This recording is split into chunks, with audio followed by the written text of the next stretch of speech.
Sr. Deputado Hortêncio Martins, tem a palavra. Bom dia, Sr. Presidente, Sras. e Srs. Deputados, e queria cumprimentar naturalmente o nosso convidado, o Sr. Dr. Bruno Figueiredo, da Associação Sindical dos Funcionários da ASAI.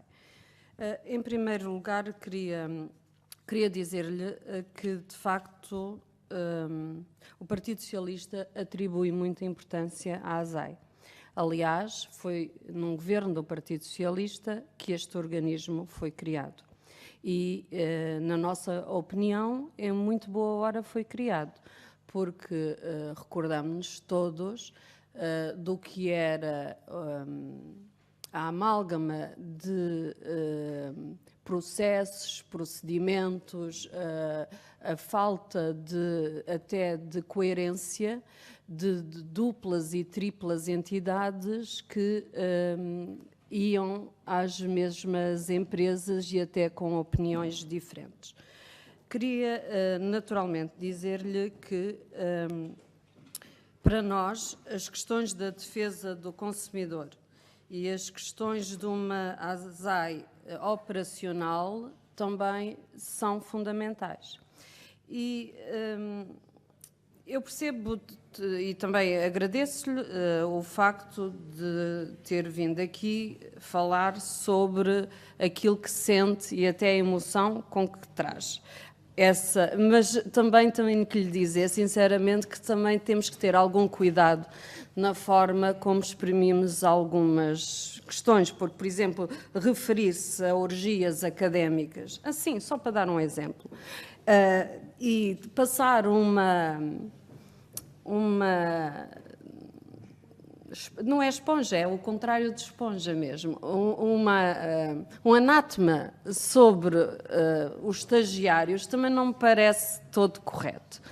Mas eu percebo a emoção com que está a colocar e, portanto, vamos descontar a parte da emoção e referir-nos às questões concretas que aqui traz e que essas sim são importantes. E dizer-lhes também que nós temos manifestações do Ministério da Economia relativamente ao seu empenho na questão da valorização da ASAI. Agora, também sabemos que estes problemas, nem a direção da ASAI é deste governo, no fundo do tempo deste governo, ou seja, de há 2 anos, nem sequer as questões relativas àquilo que aqui nasceram há 2 anos. É difícil pensarmos que isto tudo está a ocorrer há 2 anos para trás. Nós sabemos que muito do que os serviços públicos estão a sofrer tem a ver com um desinvestimento que foi feito durante este tempo todo da crise para cá, e que esse desinvestimento provavelmente está a afetar aspectos cruciais que não podem ser afetados, porque, de facto, dizermos que tem a frota praticamente toda parada também não pode ser, não é? As questões têm que ser resolvidas e as pessoas têm que lá estar para isso. Dizer que as pessoas ou os inspectores vão fazer inspeções sem formação, eu também acho que as pessoas que lá estão de repente não ficaram sem formação nenhuma, nem são todos renovados e de repente também deixaram de ter formação. Eu percebo que está a dizer é que provavelmente estão pessoas a ir a fazer ações que não estão preparadas para essas ações. Julgo que foi isso que quis exemplificar relativamente ao caso dos call centers. Mas eu gostaria de facto, de lhe dizer que a informação que também nós temos através da resposta que o Ministério fez a vários pedidos que foram feitos de grupos parlamentares relativamente a alguns aspectos pontuais, diz-nos que o número de trabalhadores representou um aumento em cerca de 7% e 3% entre os anos 2015 e 2016, o que nos parece que neste momento também já está a haver algumas medidas para fazer face aos problemas que referiu. e que neste momento se estará em fase final de um procedimento concursal para um ingresso de 8 inspectores superiores também na ASAI. É a informação que nós aqui temos, nem sequer foi dado diretamente ao Partido Socialista. Aliás, estou a ler uma resposta dada aos Verdes e estou a citar. Agora, de facto, eu queria dizer-lhe que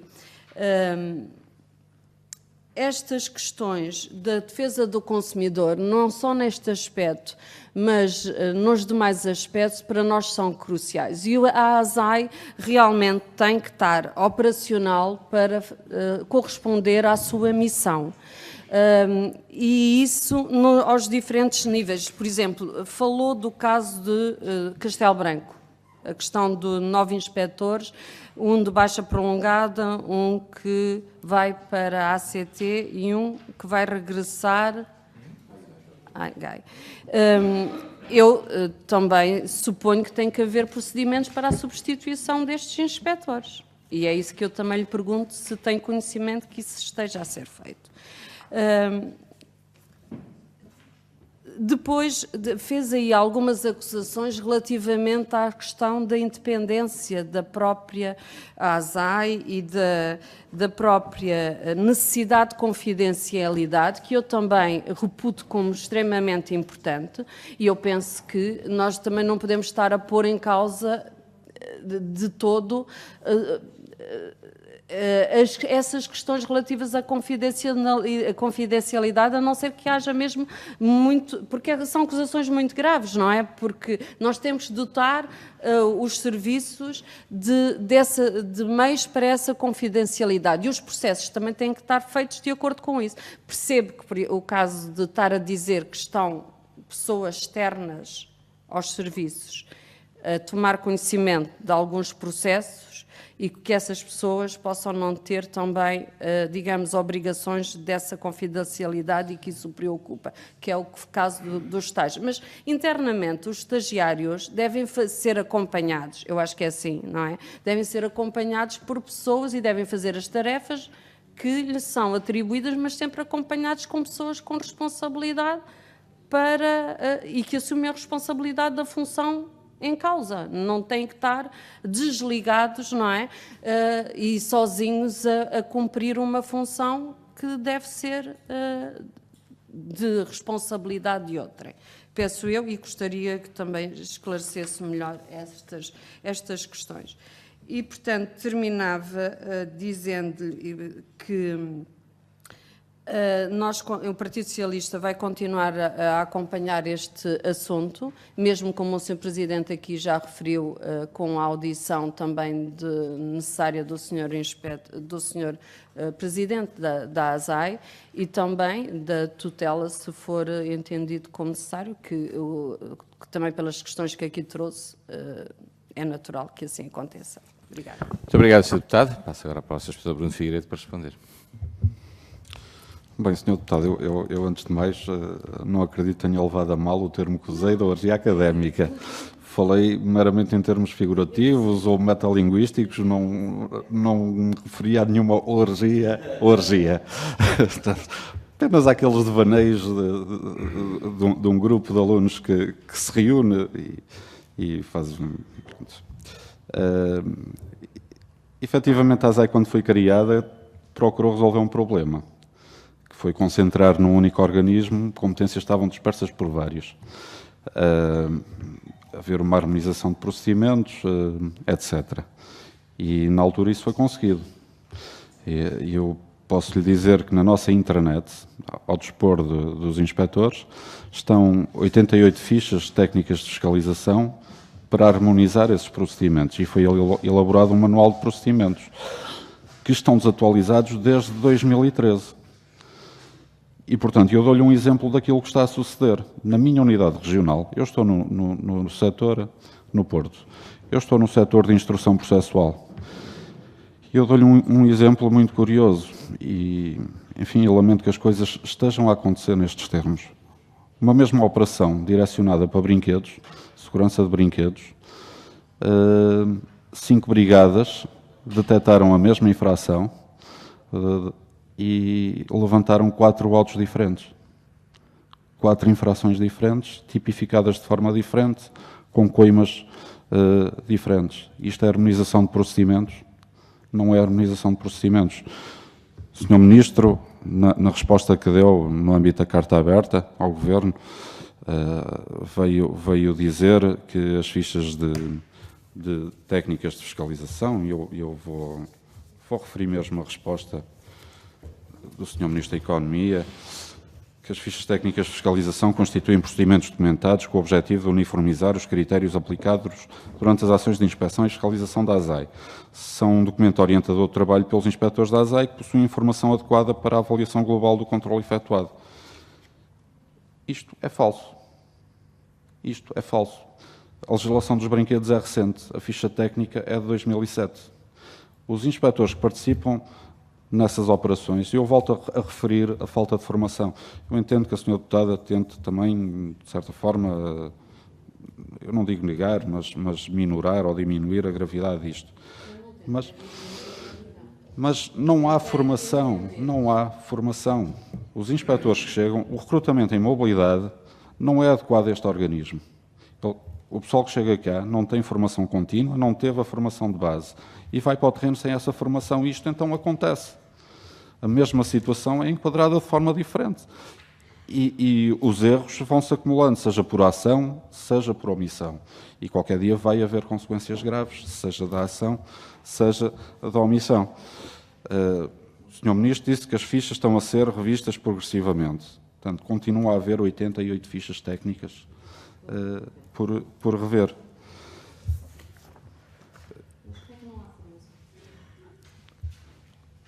Eu vou dizer aquilo que se ouve, que o dinheiro da formação foi desviado para financiar as viagens ao estrangeiro, portanto, no âmbito dos protocolos que o Sr. Inspetor-Geral estabeleceu com o Japão, Hong Kong, Singapura, Cabo Verde, etc., etc. O resultado daí é o único. O Sr. Inspetor-Geral refere sempre que fala na internacionalização do organismo, foi a ASAI em Lisboa ter apreendido grog.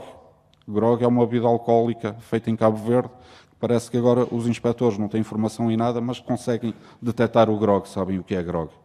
Não sei se a senhora deputada sabe o que é, eu não sei, mas há quem saiba. E parece que foi isso que se trouxe, é isso que se trouxe do estrangeiro. E aquilo que dizem, e é uma afirmação ou uma acusação que eu não posso fazer, é um boato, se calhar nem eu devia dizer aqui, mas nos últimos 2 anos, 2016, 2017, não haver planos de formação, o dinheiro que seria para a formação está a ir para algum lado, não tenho dúvidas.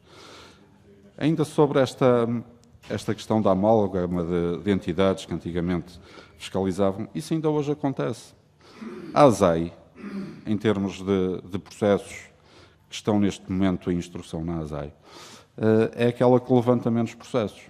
A maior parte dos processos são da PSP, da GNR, Polícia Marítima, Polícia Municipal, etc. Todas essas instituições têm equipas de fiscalização de estabelecimentos de restauração e bebidas.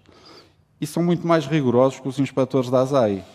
Um processo da GNR a um café são 5, 6, 7 infrações que eles detectam. Portanto, tudo o que mexe vai abaixo. Na ASAI chamam-lhe um pente. Um pente porque é de cima a baixo, infrações. Portanto, não é a ASAI que andava a destruir o agente económico. Para esse lado nunca ninguém olhou. E estranhamente, a PSP e a GNR afasta-se da missão de segurança interna, de segurança pública, de ordem pública, cria essas equipas de inspeção e eu coloco em causa se eles têm competência também para entrar num restaurante. E o melhor exemplo é o militar da GNR que entra dentro de uma cozinha com as botas de cavalaria a acabar de sair de um estábulo. Dizem que aconteceu, se calhar também não deveria dizer isto aqui, senhora deputada, mas são, enfim, exemplos figurativos que exemplificam um bocado o ridículo daquilo que se está a passar no nosso país. Relativamente aos estagiários que estão na ASAI, há aqui 2 questões, não apenas eles estarem a desempenhar aquele trabalho que não deviam, mas o valor que eles vão tirar para a sua formação académica. Eles são alunos de criminologia e, portanto, qual é o interesse que eles têm em estar a analisar reclamações? Não foi para isso que eles foram. E nós já tivemos estagiários em anos anteriores que acompanhavam as brigadas, que faziam depois estudos sociológicos, etc, etc. Mas que neste momento, porque não há pessoas, não é só no corpo de inspeção que não há pessoal, não há pessoas para analisar as reclamações, para tramitar os processos, eles estão a ser canalizados para essas duas tarefas, em prejuízo deles e em prejuízo da ASAI e em prejuízo do consumidor. É isso que eu quis dizer. Relativamente ao aumento do corpo inspectivo, eu tenho os mapas, foi o Sr. Inspetor-Geral, ele próprio, facultou, que dizem que em 2015, melhor, tenho um ofício mesmo do Sr. Inspetor-Geral que diz que em 2015 eram 218 inspectores. Em 2016 eram 231 e atualmente ele refere um reforço na ordem dos 4% relativamente ao ano anterior. Esse reforço foi conseguido à custa da mobilidade de trabalhadores de outras carreiras. Portanto, foram 21 inspectores que entraram. Para além disso, houve 14 inspectores adjuntos por concurso. E se fizéssemos as contas, não devíamos ter então 240, porque aqueles 238 mais 34, devíamos estar nos 260, mas estamos nos 240. Portanto, a tendência não se está a inverter.